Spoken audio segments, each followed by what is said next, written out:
Warning! Kinda Murdery contains adult themes, explicit language, and descriptions of violence. It is not suitable for anyone, and we recommend you stop listening now.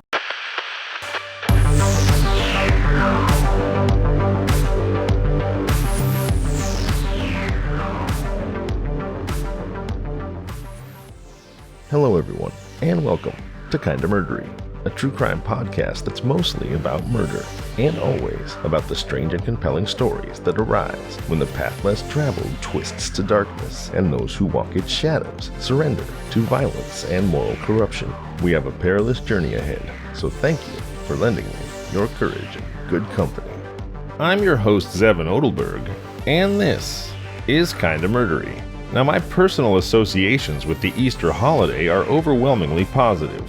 Dyeing eggs as a kid, the joy of the egg hunt, and the clues that eventually led me to an Easter basket. The happiness continued into my adult years as a father, watching my daughter's face light up with joy as she followed Easter bunny clues of her own. Other things are great about Easter too.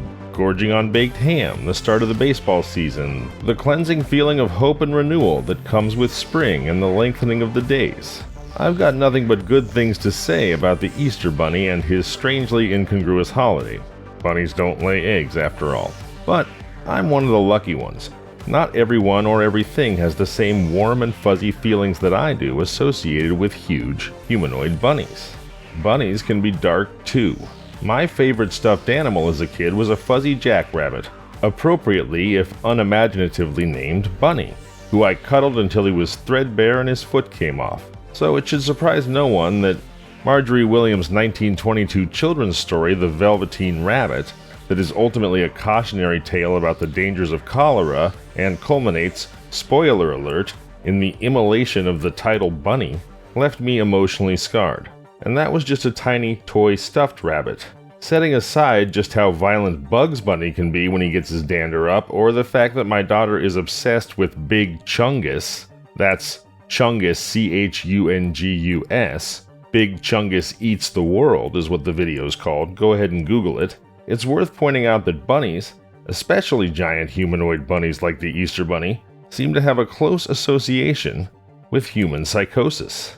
There's the classic 1950 Jimmy Stewart movie Harvey, adapted from Mary Chase's play of the same name. In it, Stewart plays an eccentric named Elwood P. Dowd, who hallucinates a 6-foot-tall invisible rabbit friend named Harvey. The film's comedic misadventures begin when his sister attempts to have him committed to a sanitarium, because he's hallucinating a giant bunny, of course. Then, 2001 gave birth to the classic cult film Donnie Darko, starring Jake Gyllenhaal and featuring Fran Kranz, who's been a guest on this very show 3 times. If you haven't heard him yet, look for Fran's episodes, they're great. In Donnie Darko, the title character also hallucinates a human-sized rabbit companion. Although, unlike Jimmy Stewart's rabbit, this bunny man is explicitly creepy. And, speaking of creepy bunny men, today's episode consists of 3 stories compiled from 3 separate articles. The first is called The True Story of the Bunny Man, Northern Virginia's Most Gruesome Urban Legend, written for WAMU.org by Ali Schweitzer in 2017. Next, we'll move on to a Renaissance Easter murder, published on April 5th of this year for Fodors.com, entitled Murder and Mayhem Mark This Sacred Easter Site in Florence, and written by Rebecca Toy. And finally, we'll finish with a notoriously horrific Easter massacre, taken from an article entitled The Easter Sunday Massacre, Horrors and Hauntings of a Holiday Nightmare, published by www.americanhauntingsinc.com. As always, all my sources are in the show notes. So now, if you're ready, please join me as I uncover what truths I can and solve what mysteries I may. Kinda Murderies, Easter Bunnies and Blood, The Bunny Man, The Medicis, and the Easter Sunday Massacre starts now.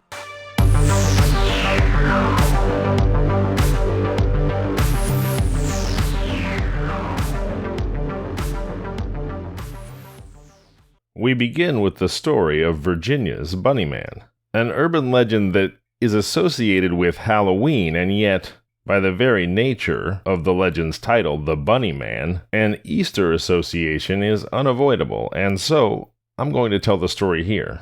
On Halloween night, don't go near that bridge in Clifton, Virginia. You could get snuffed out by the Bunny Man. According to local lore, the Bunnyman's Bridge is one of the most dangerous locations in Northern Virginia. Hang around there until midnight on Halloween, and you may be butchered by the Bunnyman. Every teenager in Clifton knows the legend of the Bunnyman. The story goes like this. In 1904, there was an asylum not far from the bridge. Clifton residents didn't like the idea of mental patients near their new homes, so they got the asylum shut down and all the patients were taken by a bus to Lorton Prison. Except the bus swerved and crashed. Authorities were able to locate all the inmates on the bus, except for one.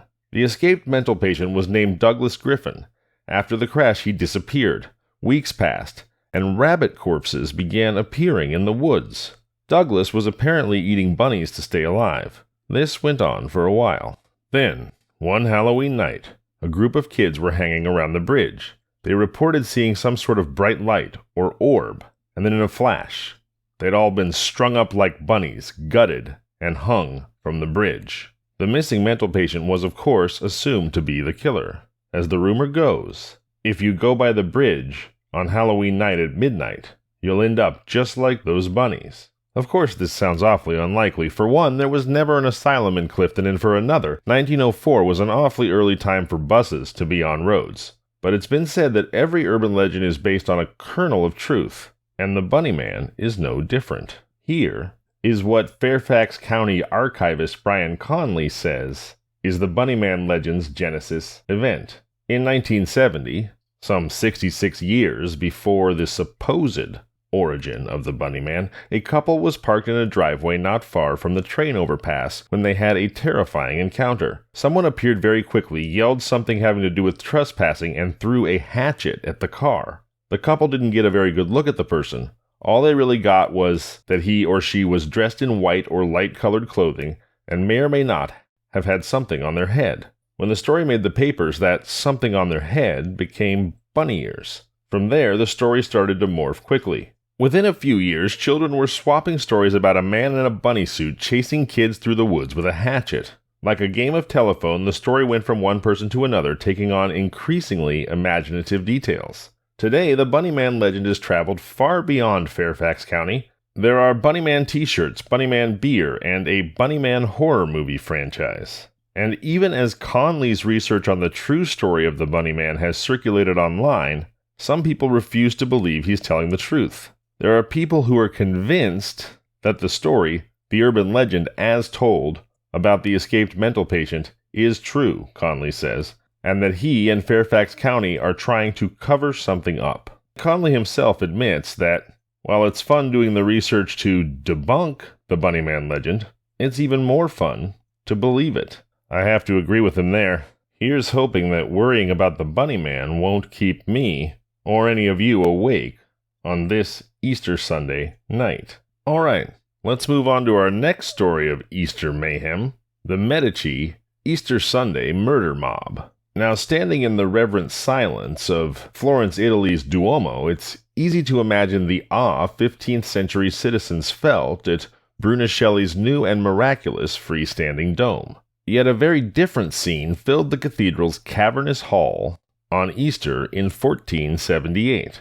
As the Catholic Mass moved to the sacred moment of communion for the thousands in attendance, jealous conspirators stabbed Florence's most influential and charismatic brothers. Today, if you walk through the wonders of the city's most famous sights, you can still catch glimpses of the murder that shaped its power and beauty. The rival Pazzi family's plot to overthrow the Medicis included power players from Italy's city-states, including Pope Sixtus IV. Initially, they seemed successful. Giuliano Medici was clearly dead, stabbed so many times that witnesses swore he was gone before he hit the cathedral floor. But a wounded Lorenzo Medici, the up-and-coming patron of the world-famous Renaissance artists and kingpin of the Republic of Florence's money machine, escaped deep into the cathedral. The chaos and bloodbath that immediately followed changed not only Florence but the entire political balance of Italy, from Naples to Milan. Wander the streets and think of the horror. Everywhere you see beauty and art that came from this family, meaning the Medicis, who were patrons of so many great artists. You see the art, but in truth, It was surviving a murder and coming out on top that made Lorenzo Medici Il Magnifico, this according to art historian Claudia Romeo. Florence was the bank for most of Italy and Europe during the Renaissance, with plenty of resentful debtors. No family was more influential than the relatively new house of the Medici. Giuliano and Lorenzo's grandfather, Cosimo Medici, put Florence on the economic map. The proof of that soared above the city, the creation of Brunelleschi's miraculous dome that the Medicis championed.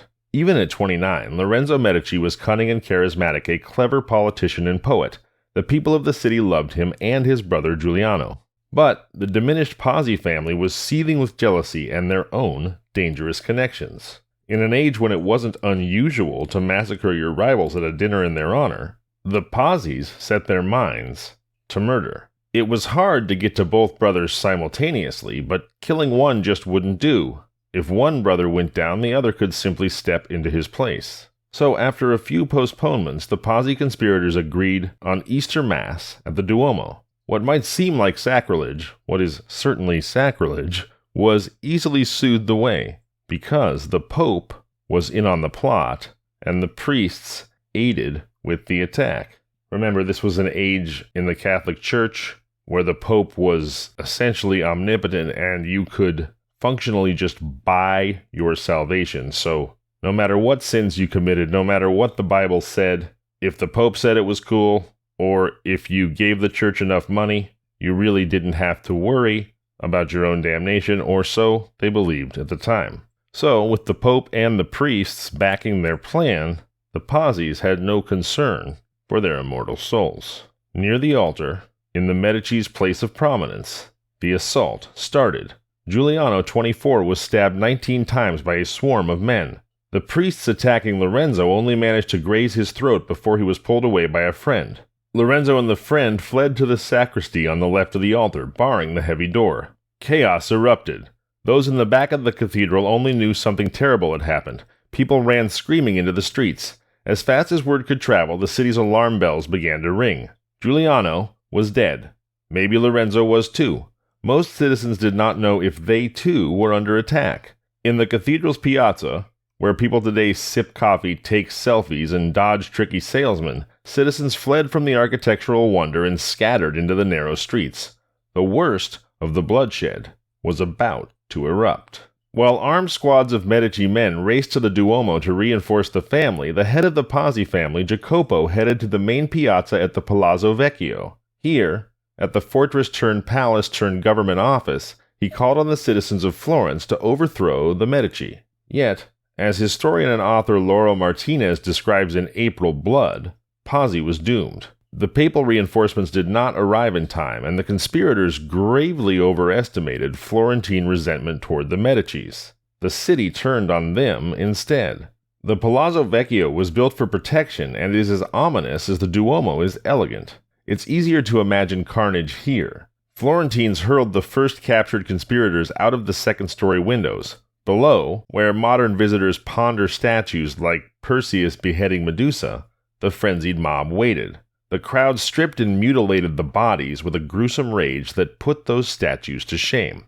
More conspirators, including the Pope's nephew, were hanged from the ramparts of the palazzo. In the coming months, over 80 men were strung over the walls, many next to rotting bodies. Even the Bargello, today a sculptural museum with works from the Medici-sponsored artists like Donatello and Michelangelo, had bodies hanging when there wasn't enough room at the palazzo. Florence had resolutely chosen the Medici family. The Pazzi name was dead, stricken from records and forbidden in conversation. The Pazzi family crest was chiseled off the walls. Jacopo Pazzi was reburied many times as angry citizens would unearth him and prop his remains by the family door. Pope Sixtus set out to exact revenge on Florence with his army, yet Lorenzo managed to secure an unthinkable alliance with the ruthless king of Naples, startling even the kings of Spain and France. Rome stood down. The Medici, who as always used arts as a tool for propaganda and self-promotion, came out stronger than ever before. And art, most created by the geniuses that the Medicis cultivated, sprung up everywhere after these violent scenes. Lorenzo Medici commanded international respect as the balancing figure of Italy and no longer had to play a humble public servant. His famous Garden and Grove house sheltered and encouraged artists like Botticelli, Da Vinci, and Michelangelo, and he sent them to work in Rome, Milan, and Venice to make a point. He spread in Europe the image of Florence as the new Athens, the place where classical culture had come back to life. For their support, the Medici family was painted in some of the most famous works in the world. Infamous treason executions were painted on the walls of the Bargello Palace of Justice to shame the families who'd participated in the sacrilegious plot. If you look closely, you can still find defaced Pazzi crests. Conversely, you'll see the triumphant Medicis in art and name everywhere. The bloody dramas of an era that we now hold as the height of beauty are still hidden in plain sight. And let me just say that for the Pazzis and the Pope to think that an entirely Catholic country would be on their side after they arranged a brutal murder at the hands of priests at Easter Mass, I mean, that's the height of arrogance. The disrespect that shows towards people's religious beliefs is just pretty absurd. All right, let's move on to the Easter Sunday Massacre. The Ruppert House at 635 Minor Avenue in Hamilton, Ohio, is the scene of the deadliest family massacre in American history. Easter Sunday in 1975 was like any other in Hamilton, Ohio. Children hunted for eggs, mothers made last-minute preparations for family dinners, and entire families were dressed in new clothes to attend morning church services. For the Ruppert family, the day started out happy. They worshiped together at an early service and then gathered at 635 Minor Avenue in Hamilton, a middle-class community about 30 miles from Cincinnati. But what happened that afternoon, March 30th, 1975, went down in American history as the deadliest shooting ever to occur in a private home, and it left a grim and troubling haunting behind. James Urban Ruppert was born on March 29, 1934. His early life was sad and abusive. His mother, Charity, often called him a mistake because she'd wanted a daughter. His father, Leonard, was a violent man with a quick temper and little or no time or affection for his two sons. Leonard died in 1947 when James was 12, and his brother, Leonard Jr., was 14. Leonard Sr. wasn't missed. Jr. became the head of the family, and according to James, picked on him incessantly. James did poorly in school, had few friends, and was always smaller than his brother. As an adult, he was only 5 foot 6 inches and weighed 135 pounds. At 16, James was so unhappy at home that he attempted to take his own life by hanging himself with a sheet. He failed and resigned himself to an unremarkable life. Okay, I'm going to pause the story for just a moment. This is extremely tragic. To remind you, as I nearly always do, of the free 3-digit number, Lifeline number 988, that you can call 24 hours a day, 7 days a week to receive immediate counseling for substance use, mental health, or suicidal thoughts. So if you find yourself in crisis, please do call 988. Program it into your phone now. And please do always remember that the world is a better place with you in it. All right, let's get back to the story. So James has unsuccessfully attempted to take his own life, and as he got older, his resentment for his older brother grew. James flunked out of college after 2 years, while Leonard earned a degree in electrical engineering and excelled in sports. To make matters worse, Leonard married one of the few girlfriends that James had ever had, with whom he had 8 children. Ouch. Leonard had a great job with General Electric, where James, at 41, was unemployed and living with his mother. On top of it all, James owed money to his mother and his brother, from whom he'd borrowed large sums after losing what little he had in the stock market crash of 1973 and 74. Charity, his mother, was frustrated with his inability to keep a job and his constant drinking, and she threatened to evict him. The threat seems to have been what finally sent James over the edge. On March 29th, James's birthday, witnesses later reported seeing him shooting at cans with a .357 Magnum along the banks of the Great Miami River in Hamilton.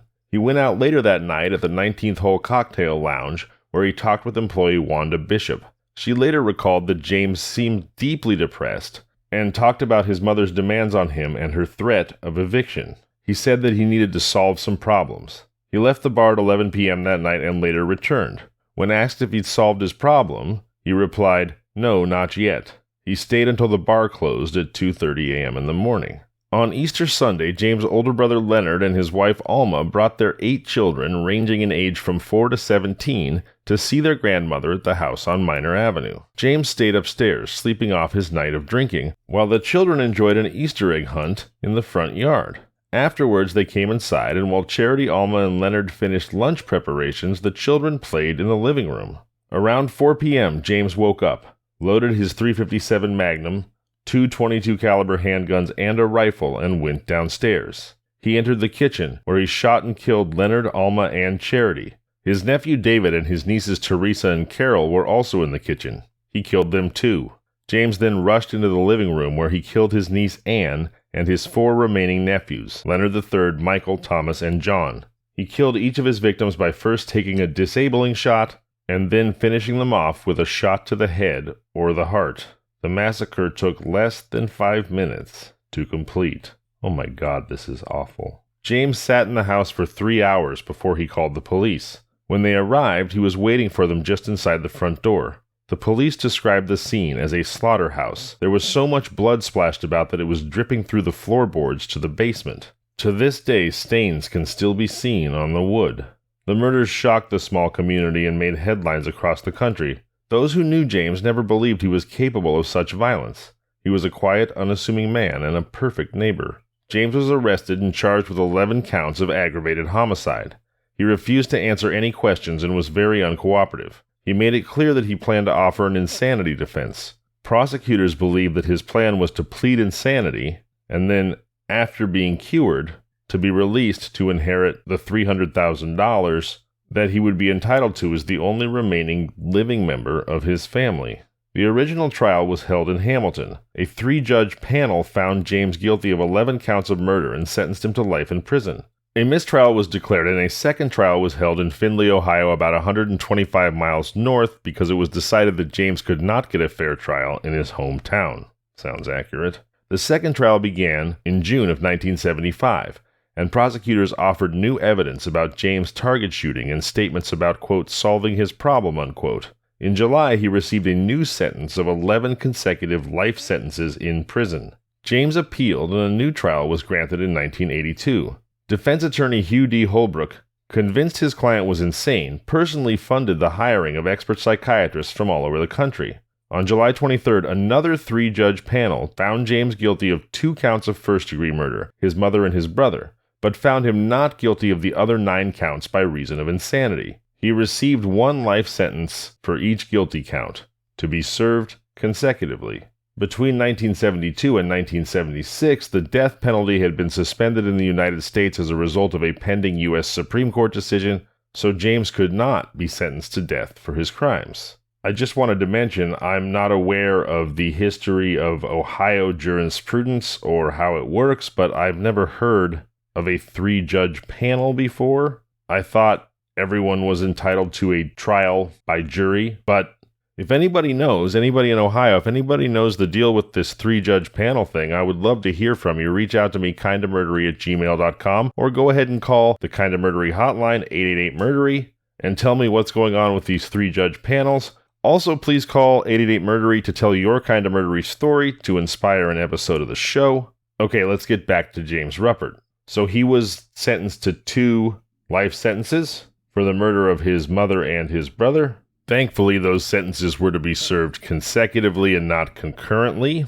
He was sent to the Allen Oakwood Correctional Institution in Lima, Ohio. He had his first parole hearing in 1995, but his release was denied. His second parole hearing in 2015, his release was denied again, and he died just last year on June 4th, 2022, while incarcerated at the Franklin Medical Center in Columbus, Ohio. If he were still living, his next parole hearing would have been 2025. Going back in time now to 1975, in the wake of the murders, James Ruppert's 11 victims were buried in the Arlington Memorial Gardens in Cincinnati. A year later, the house at Minor Avenue was open to the public, and all of the contents were sold at auction. It was cleaned up, carpets were placed over the bloodstains that could not be removed, and it was rented out to a family that was new to the area and had no idea of the horrifying events that occurred there.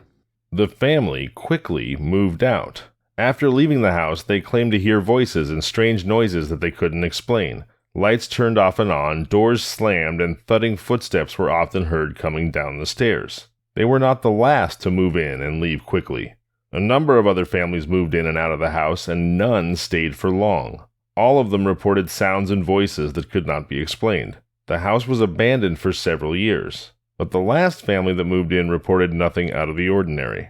Whatever eerie haunting had plagued the previous tenants was finally over. Perhaps the echo of the shocking events of 1975, which seemed to leave an indelible mark on the house, had finally faded away.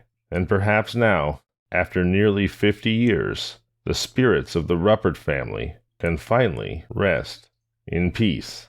Oh, that is one awful Easter story. I apologize. Well, happy Easter, everybody. I'll see you back here on Thursday, April 13th for another brand new episode.